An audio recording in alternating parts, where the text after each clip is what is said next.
শয়তান কান্দে উঠছে। তারপর কি হলো যাবো সেখানে, তার আগে জেনে আসি অন্য খবর। এটা চেয়ে অনেক বড় বড় প্রেশার সামলাইছি আমি। ছোট বয়সে বড় প্রেশার, এই ছোট্ট বাবুটা কি সামলাচ্ছে? যেমন 70-80 হাজার টাকা একলাই সামলাইছি। এই বয়সে এত টাকা, এত কিছু কিভাবে পাচ্ছে? মুখের হাসিতে নাকি দক্ষতা দিয়ে? মানে একটা কাজু বাদাম বানাচ্ছি, উনি খাইছে, মজা পাইছে, বিধে আরো 2টা পার্সেল নিছে। যার সময় উনি 500 টাকা টিপসও দিছে, তার সাথে আমাকে 1 প্যাকেট কিটক্যাটও দিয়ে গেছে। বয়স তার কাছে মাত্র একটি সংখ্যা। এই বয়সেই জয় করেছেন ব্যবসা থেকে স্কুল অব্দি। স্কুলের টিচাররাও কয় তুমি অনেক ভালো একজন স্টুডেন্ট আমাদের। এখন ক্লাস 5-এ পড়তেছি আমি। এবার আসা যাক শয়তান প্রসঙ্গে। শয়তান যেন কি করেছিল? শয়তান কান্দে উঠছে। তারপর আর মাদ্রাসায় গেলাম না, তারপর স্কুলে ভর্তি হয়ে গেলাম। ও আগে মাদ্রাসায় পড়াশোনা করতো, মাদ্রাসায় যাওয়া বন্ধ করছে, আমি স্কুলে দিয়ে দিছি। স্কুলেও মানে গাফলাতি করে, এই জন্য ওর আব্বু বলছে যে এদিকে সেদিকে পোলাপানের লাগে আড্ডা দিয়ে নষ্ট হয়ে যাবে, দরকার নাই। সে আর একটা দোকান নিয়েছে, এখন এই দোকানে উনি উঠছে। এই একটা আমার এই ছোট ছেলেই দেখাশোনা করে, সম্পূর্ণ বার বহন ও করে না। এরকমের আমরা কখনো আশা করতে পারি নাই যে ও এই প্রতিষ্ঠানটা ধরে রাখতে পারবে, এই পর্যন্ত আগাইতে পারবো।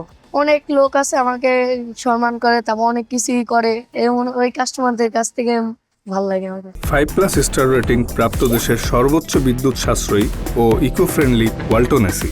Walton air conditioner, smart comfort এখন নেক্সট লেভেলে। ওনারা ভালো বলে, তারপর ওনারা আদর করে, টাকা দিয়ে যায়, তারপর গিফট করে, চকলেট গিফট করে, অনেক কিছুই গিফট করে আমাকে।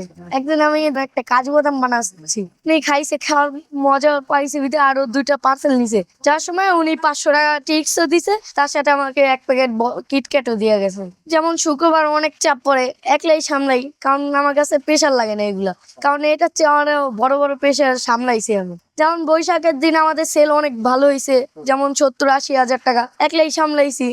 একলাই সামলাইতে দুজনে হেল্প করছে, কিন্তু সাপোর্ট করছে বেশি বাবা। আমার ব্যবসার পাশাপাশি এখন আম্মু হেল্প করতেছে। স্কুলের টিচাররাও কয় তুমি অনেক ভালো একজন স্টুডেন্ট আমাদের। এখন ক্লাস 5-এ পড়তেছি আমি। এটা শুরু করছি 1 বছর। আর আমি আব্বুর পাশে দেখছি কিভাবে বানায়, কিভাবে কিছু করে, তাই।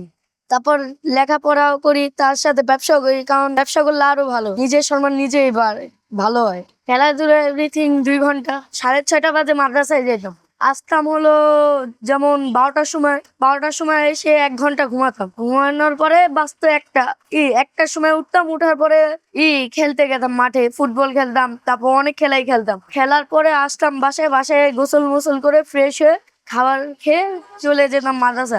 আবার আসতাম 5টার সময়, আবার খেলতাম। খেলার পরে আবার পড়ালেখা করে ঘুমাইতাম। শয়তান কান্দে উঠছে। তারপর আর মাদ্রাসায় গেলাম না, তারপর স্কুলে ভর্তি হয়ে গেলাম। এই গেমটা খেলি, যেমন স্কুল থেকে আওয়ার পরে যেটুক টাইমটা পাই ওর সঙ্গে গেমও খেলি, তারপর বাইরের পরিবেশে খেলাধুলা করি। এটাও গেমের মতন মনে হয়, কারণ এখানে যেমন গেমের মধ্যে যেমন করতে হয়, তারপর এখানেও লড়াচড়া করতে হয়, সবকিছু তৈরি করতে হয়। যেমন আমার ফ্যামিলি চালাতে হয়, 2 দোকানে তো হবে না। তারপর আমার ভবিষ্যতে চিন্তা করে এখানে আমি টাকা পয়সা জমাইতেছি।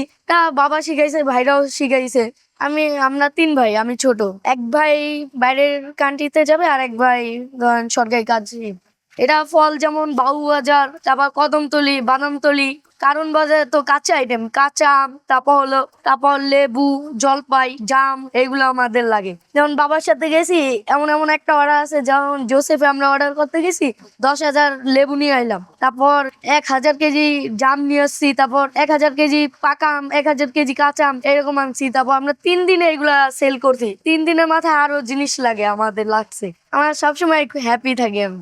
অনেক কাস্টমার না ফাইজলাম করে, তুমি বানাতে পারবে কিনা, তুমি যদি বানাতে পারো তোমাকে আমি অনেক কিছু খাওয়াবো, তারপর কিটক্যাট দিব।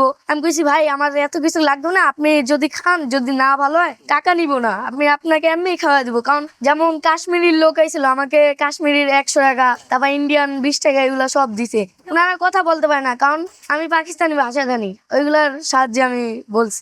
ইউরোপের 20 ইউরো আমার কাছে আছে, মানে বাইরে কান্ট্রির টাকাগুলো আমার দিয়ে গেছে। ওনারা আমাকে ওই 20 ইউরো দিয়ে গেছিল। দোকানের মাল সামানা লাগবে, আমি দোকানে একলা ফালাইয়া থুইয়া তো যেতে পারবো না, কারণ এখানে আমাদের রানিং কাস্টমার, পরীক্ষা থাকে, থাকে। যেমন আমার চিনি নাই, আইস নাই, পুদিনা পাতা নাই, রাতেই শেষ। এখন তো আমি একজন কির মধ্যে পড়ে গেছি। তারপর আম্মু যেহেতু আসবে না, আমি সকাল 8টা বাজে আইসা পড়ছি, এসে পুরো সবকিছু বাজার মাজার করে আইসা দোকান খুলছি।